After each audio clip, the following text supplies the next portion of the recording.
Hi, welcome. Enjoy the content, subscribe, and turn on notifications.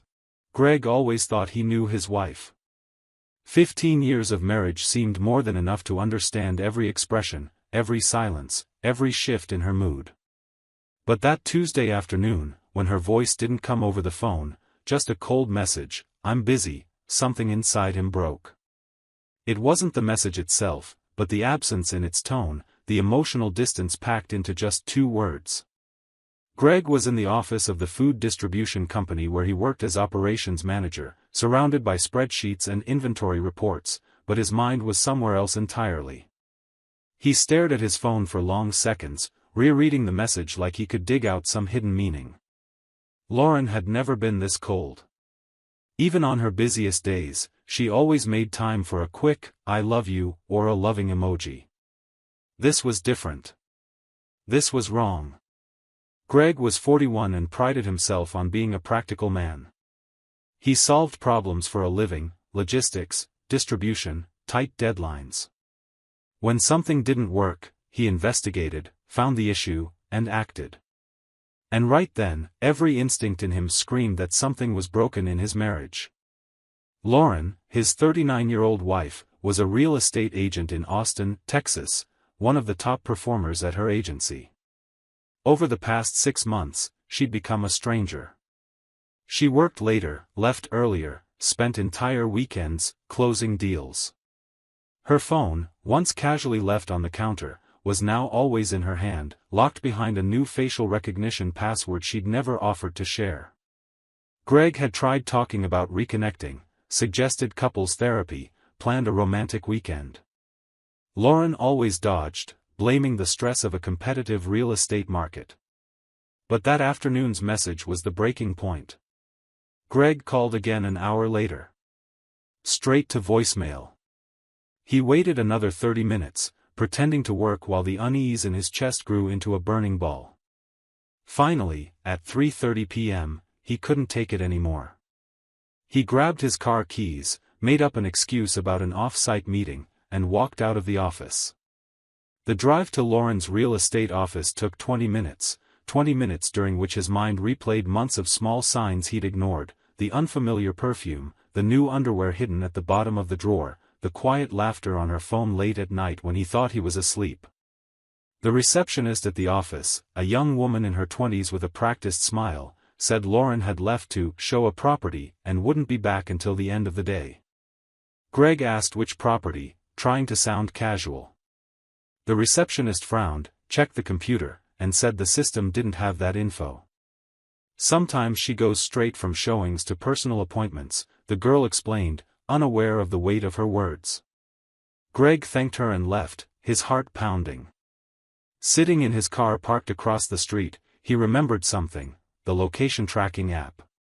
He and Lauren had installed it years ago, when Ethan was little, as an extra layer of family safety.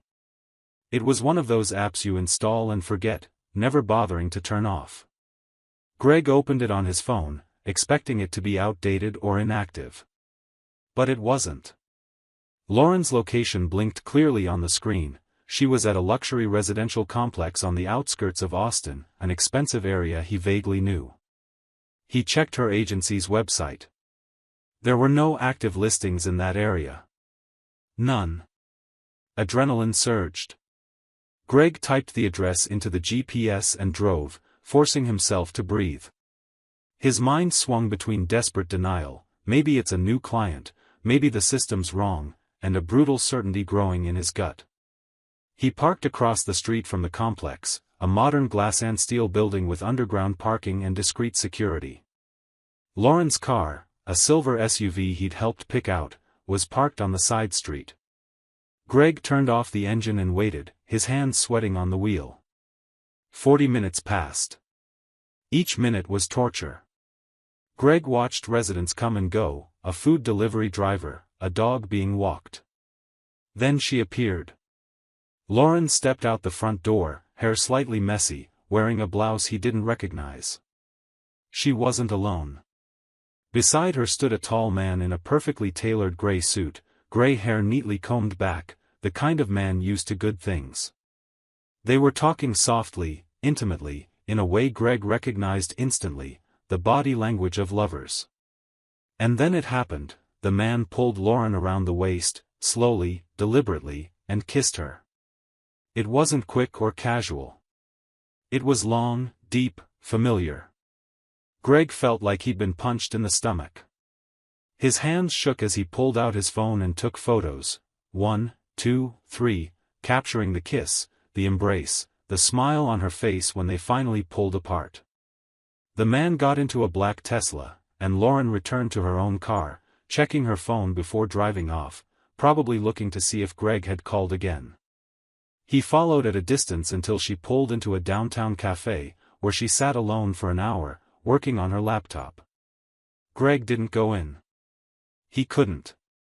He drove back to the office on autopilot, his mind processing what he'd seen. That night at home, Greg moved. Lauren arrived around 7, smiling and casual, carrying work folders. "Hey, love. How was your day?" she asked, kissing the top of his head as he helped Ethan with math homework. "Fine," Greg replied, his voice surprisingly steady. "Yours?" Lauren delivered her rehearsed story, 3 houses shown, 1 offer closed, terrible traffic. Every word was a lie, and Greg knew it. He nodded, pretended to listen, waited. The kids ate dinner, watched TV, went to bed. Lauren took a long shower, and that's when Greg acted. Her phone was on the kitchen counter, charging. He knew her old backup password, the combination of important dates she'd never fully changed. His hands trembled as he typed it in. The phone unlocked. He opened WhatsApp, and there it was, pinned at the top of her chats, Richard Redhart. Greg tapped it. What he found in the next few minutes destroyed every last trace of hope. Messages dating back 8 months. Declarations of love. Plans for secret meetings. Intimate photos. Complaints about Greg, "He doesn't even notice I'm not here anymore," Lauren had written 3 weeks ago. "He's so predictable, Richard. You make me feel alive." Greg read it all with a coldness that surprised him. Richard was clearly the man from the condo, an affluent real estate investor Lauren had met earlier in the year. The messages mentioned dinners with his friends who knew about his new girlfriend. Greg realized their relationship was practically public in another social circle. Greg took methodical screenshots. He emailed everything to his own hidden folder. He deleted the sent message history. He put the phone back exactly where he'd found it. When Lauren came out of the bathroom, he was in the living room watching a documentary about World War II. "I'm going to bed early," he said. "I'm exhausted." Lauren kissed his forehead. "Sleep well, love." Greg climbed the stairs, lay beside her when she finally got into bed, and stayed awake all night, staring at the ceiling, planning. The next morning, Wednesday, Greg called in sick with a family emergency and left early. His first stop was the office of a divorce lawyer a colleague had recommended years ago over lunch. The lawyer, a mid-50s man named Martin Hayes, listened to Greg's story with a calm, experienced expression. "Do you have proof?" Martin asked. Greg showed him the photos of the kiss, the WhatsApp screenshots. Martin nodded slowly. "In Texas, we have fault divorce. Adultery can affect asset division and custody. You did right documenting everything. We'll need more." He recommended a forensic accountant to review their joint finances and suggested Greg keep discreet surveillance for a few more days. Greg also went to an electronics store and bought a small, discreet security camera. That afternoon, he installed it in the garage, angled to capture the house entrance. On Thursday night, Greg made up a last-minute work trip to San Antonio, something common in his field. Lauren seemed relieved. "Okay, honey. When are you back?" "Saturday morning," Greg lied. He checked into a hotel 15 minutes from home and monitored the camera through his phone. At 2 a.m. Friday, the camera caught exactly what Greg expected, and feared, a black Tesla pulling up to the driveway. Richard getting out. Lauren opening the door, still in a robe. Them kissing on the threshold of the house where Greg raised his children. Richard walking inside. The door closing. Greg watched for 30 seconds before turning off the app, unable to go on. He drank half a glass of whiskey, the first in months, and forced himself to sleep.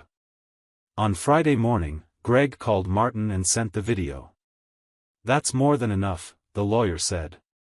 "She brought her lover into the marital home while you were supposedly away. That strengthens your case significantly, especially on custody. Let's get everything ready for you to confront her this weekend." Greg also sent the evidence to the forensic accountant, who began reviewing bank transactions. Within hours, the accountant called back. There were significant charges Lauren had made without discussion: expensive jewelry from a luxury boutique, romantic dinners, even payments to a resort spa where she and Richard had clearly spent a weekend. All charged to their joint credit card. Saturday morning, Greg asked his parents to pick up Ethan and Lily for the day. "I need to talk to Mom about some things," he explained vaguely. The kids, thrilled at the prospect of time with their grandparents, left happily. Lauren was in the kitchen making coffee when Greg walked in and placed a thick envelope on the marble counter. "What's this?" she asked, still in pajamas, her hair in a messy bun. Greg didn't answer right away. He opened the envelope and spread the printed photos across the counter, Lauren and Richard kissing at the condo door. Enlarged screenshots of WhatsApp messages highlighted. Bank statements with red circles around suspicious transactions. And finally, frames from the security camera video showing Richard entering their home at 2 a.m. Lauren froze completely. Color drained from her face. "Greg," he raised his hand, cutting her off. "You said you were busy, Lauren. That's what you told me Tuesday. You were busy." His voice was low, controlled, but thick with venom. "Busy with what, exactly? Busy destroying our family? Busy screwing a client in the house we both paid for?" Lauren stepped back as if slapped. This isn't. "I can explain," Greg laughed, a bitter, humorless sound. "Please, explain. Explain 8 months of lies. Explain why you brought this man into the bed where our kids sometimes wake us up in the morning. Explain how you looked at me every single day, kissed me, slept beside me, while planning secret meetings with him." Lauren tried to speak, but the words came out broken, desperate. "I didn't plan this, it just happened. Richard and we connected, you were always working. I felt so alone." Greg slammed his hand on the counter hard enough to make the photos jump. "No. Don't blame me. I worked to support this family. You worked because you wanted to, because you loved your career. I supported you in every way. And if you were unhappy, if you felt alone, you should have talked to me. Therapy. Honest conversations. Divorce, if needed. But you chose to lie. You chose to betray. Repeatedly." Lauren began to cry, tears streaming freely. "It was a mistake, a terrible mistake. I love you, Greg. I love our family." He shook his head slowly. "You don't make a mistake for 8 months, Lauren. You don't bring your mistake into our house at 2 a.m. A mistake is something you do once and immediately regret. This was choices. Deliberate, calculated, selfish." He picked up another photo, one of the messages where Lauren complained about him to Richard. "He's so predictable. Remember this? You wrote this 3 weeks ago. You mocked me to your lover while I was here taking care of our kids." Lauren tried a new tactic, going on the defensive. "What about you? You're never really present, Greg. You work, come home, eat, sleep. When was the last time you really listened to me? When did you plan something special for us?" Greg stared at her with an intensity that made her flinch again. "I listened when you said you wanted to grow your career, and I supported you. I listened when you said you needed space to work on weekends, and I took the kid so you could have it. I listened every time you said you were too tired to have dinner together, and I never complained. But you didn't listen when I asked 3 times in the last few months to go to couples therapy. You didn't listen when I suggested that weekend in Hill Country to reconnect. You were too busy with Richard. The silence that followed was thick, suffocating. Lauren sat down on one of the kitchen stools, burying her face in her hands. "What are you going to do?" she finally asked, voice muffled. Greg crossed his arms, leaning against the opposite counter. "I already did. I hired a lawyer. I gathered all the evidence. I spoke with a forensic accountant who's reviewing every penny you spent on Richard using our money. And Monday morning, I'm filing for divorce." Lauren looked up sharply. "Divorce?" "Greg, no, we can fix this. Therapy, time, I'll end it with Richard." He cut her off with a gesture. "You already ended it with Richard?" "Because he left here at 5 a.m. Friday. That was less than 24 hours ago." Lauren paled further, realizing he knew exactly when and where. You were watching me?" Greg smiled coldly. "I was protecting myself. Protecting our children. Protecting our assets. Because clearly, I couldn't trust you to do the right thing." He picked up the envelope and put the photos back inside. "Here's what's going to happen. You're going to call Richard right now, in front of me, and end this. Then you're going to leave this house today. You can go to a hotel, to his place, I don't care. But you're not sleeping here tonight. Monday, we'll start formal divorce negotiations. My lawyer already has the documents ready." Lauren tried to protest. "The kids, you can't keep me from seeing my children," Greg cut her off. "I'm not keeping you. But we'll establish formal custody. And with this evidence, especially you bringing Richard into the house while the kids were sleeping upstairs, my lawyer is confident I'll get primary custody. You'll have visitation, of course. But Ethan and Lily will live primarily with me." Lauren's tears turned to sobs. "Greg, please, don't do this. I made a horrible mistake, but I'm their mother." He felt a pang, something, not quite pity, but a distant echo of the empathy he used to feel for her. But the image of Richard walking into his house drowned out any remaining sympathy. "You should have thought of that before," Greg said calmly. "Now, pick up your phone and call Richard. I want to hear you end it." Lauren hesitated, but something in Greg's gaze convinced her he wasn't bluffing. With trembling hands, she picked up her phone and dialed. Richard answered on the 3rd ring, his voice warm. "Hey, gorgeous. I thought you'd call earlier." "About tonight," Lauren cut him off, her voice breaking. "Richard, I can't do this anymore. It's over. My husband knows everything." There was a long pause on the other end. "What? Lauren, what are you saying?" Lauren looked at Greg, silently pleading for mercy, but he only crossed his arms, waiting. "He has photos, videos, messages. He's filing for divorce. We can't see each other anymore." Richard was silent for a moment before his voice changed, growing cold and distant. "I see. Well, it was fun while it lasted, Lauren. Good luck with everything." And he hung up. Lauren stared at her phone, stunned by his coldness. He just hung up," Greg nodded. "Men like Richard don't stick around when things get complicated. He wanted the fun, secret version of you. Not the messy, public divorce version. Now you know what he was really worth." Lauren began crying again, but Greg offered no comfort. He picked up her car keys from the counter and placed them in her hand. "You have an hour to pack and leave. I'll stay here to make sure you take only your personal things. Monday, you can coordinate with my lawyer to get the rest."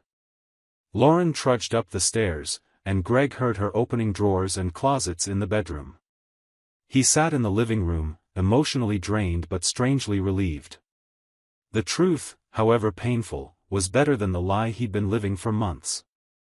50 minutes later, Lauren came down with 2 large suitcases. She stopped in the doorway of the living room. "Greg. I'm sorry. I really am." He didn't look at her. "I am too." And with that, Lauren left, the door closing softly behind her. The months that followed were a legal and emotional whirlwind. The divorce process in Texas, even with clear proof of adultery, took time. Martin Hayes was relentless in defending Greg, using every piece of evidence to build a solid case. The forensic accountant traced over $15,000 Lauren had spent on gifts for Richard, trips, and secret dates, all using marital funds. Combined with the fact she'd brought her lover into the family home, this weighed heavily in negotiations. Lauren initially resisted, hiring her own lawyer who argued Greg was emotionally neglectful, and that Lauren deserved half regardless of the affair. But the evidence was overwhelming. The final agreement, reached after 4 tense months of negotiation, gave Greg primary custody of Ethan and Lily, with Lauren having alternating weekends and 1 weekday evening. The house went to Greg, who bought out Lauren's share based on a favorable appraisal. Asset division was 60-40 in Greg's favor, accounting for her misuse of marital funds. Lauren kept her real estate business but had to pay part of the company's appreciation acquired during the marriage. The impact on Lauren's life was devastating in other ways. Richard, as Greg had predicted, vanished completely once the divorce became public. He blocked Lauren on social media and changed his number.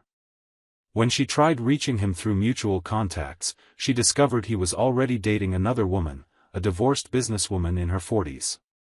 Lauren was shattered by how easily he replaced her. Professionally, things soured too.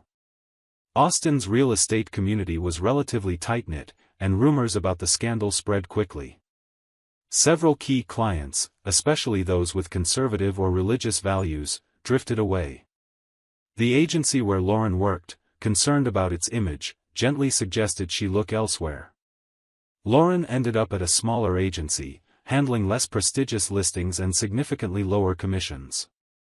Mutual friends took sides once the details came out. Dinners that once included both now invited only Greg. Lauren found herself increasingly isolated socially, dealing with the consequences of her choices in a loneliness she'd never imagined. The children, especially Ethan, struggled to process the separation. Greg was honest in age-appropriate ways, explaining that mom and dad couldn't live together anymore because trust had been broken. He never spoke badly of Lauren in front of the kids, despite the pain, but he didn't lie either when Ethan, with his 12-year-old insight, asked directly if mom had cheated on dad.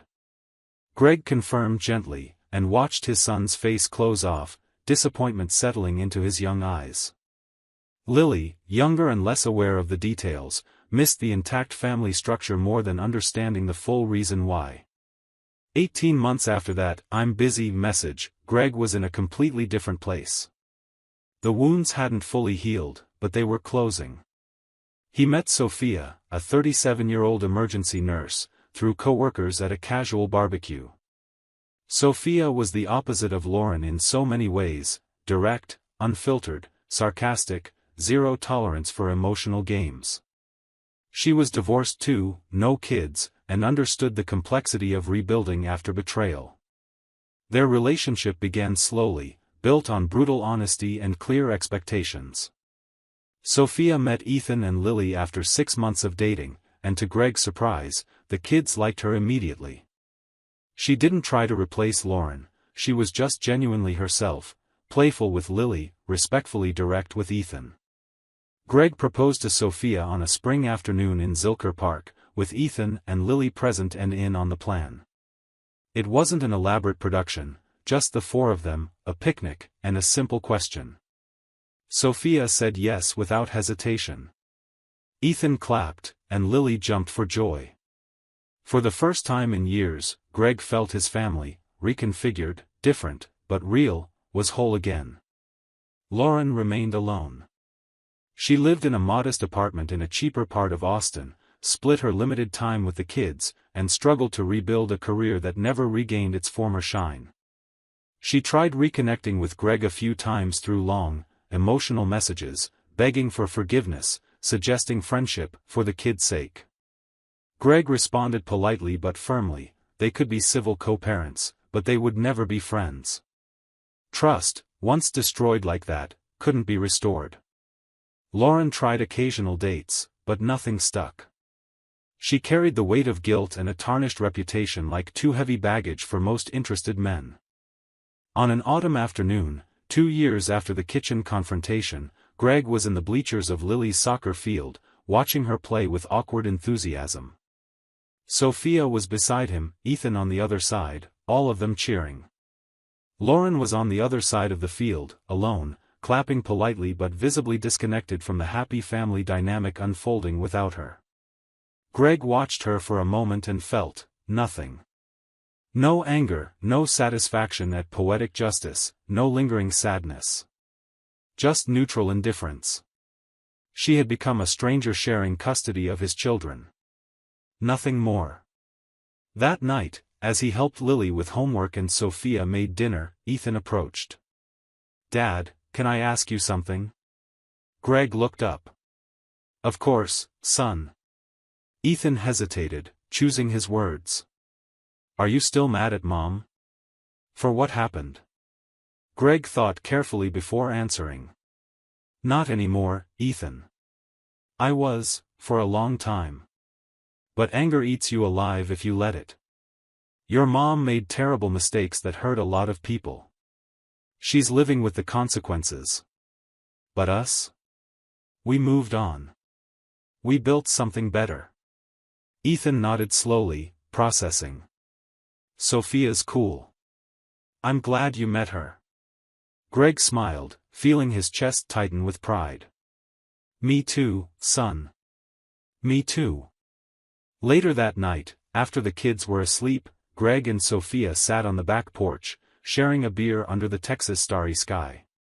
"What are you thinking about?" Sophia asked, studying his face.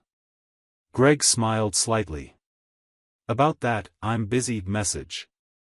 That's what started it all, the moment I knew something was deeply wrong. If she'd just answered the phone that day, or responded normally, I probably would have kept ignoring the signs for months, maybe years. But that coldness woke me up." Sophia squeezed his hand.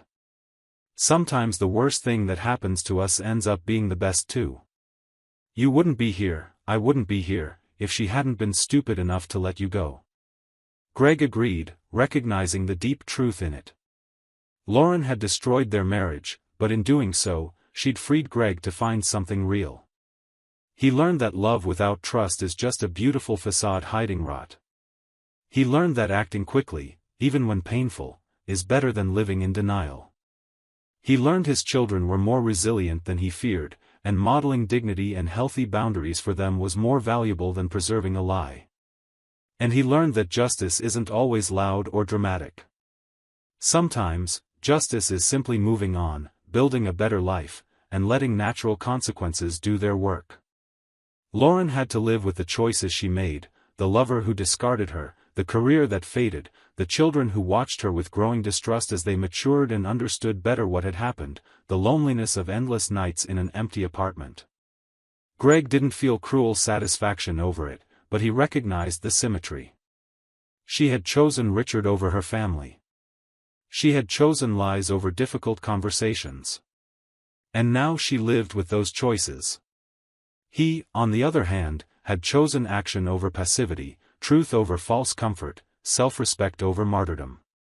And he was reaping the fruits, a partner who valued him, children who respected him, and an inner peace that had seemed impossible on that Tuesday when he'd read, "I'm busy." That cold message had saved his life. And for that, strangely, he was grateful.